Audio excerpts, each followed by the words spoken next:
કાલ તો સવારમાં મારા મમ્મીને મારી શોપિંગ કરવા માટે હલાવી. મેં કીધું મારા માટે ઘરમાં પહેરાય એવા સરસ મજાના કપડાં લઈને આવ. ઓલરેડી જો હું બીજા કોઈ હોસ્પિટલમાં હોઉં ને તો લાંબો બિલ આવત, પ્રેમ ખુશીથી મને આપવો પડત. આ તો જનરલમાં હતી એટલે ભગવાને સાથ આપ્યું.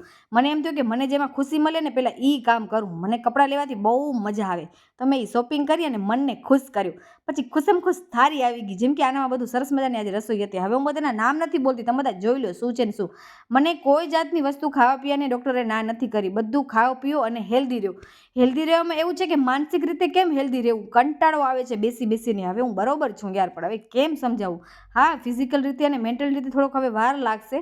અને બસ પછી સાંજના પતિદેવ બોલાઈ ગયા, કેમ કે હું સાસરે નથી, ભૂલી જાઉં છું. આવું બધું હાલે છે. જો પછી ભાભી મારા માટે આ ટાઈપનો એક પરોઠો બનાવ્યો, વટાણા બટેટા અંદર એકદમ નાખી કરી અને સરસ મજાની થાળી તૈયાર કરીને મને કે દીદી તમે જમી લો. તો આરામથી બેસીને, પણ હું વધારે પૂરતી બેસી નથી શકતી, એટલે આવી જ રીતે ખાટલા પર બેસી બેસીને જ બધું હાલે છે યાર. હું શું લાગે બરાબર છું કે નથી મને પણ ખબર નથી. જલ્દી થઈ જશે રિકવરી. હાલો, વિડીયો સારો લાગે અને હું લોંગ વિડીયો નાખું.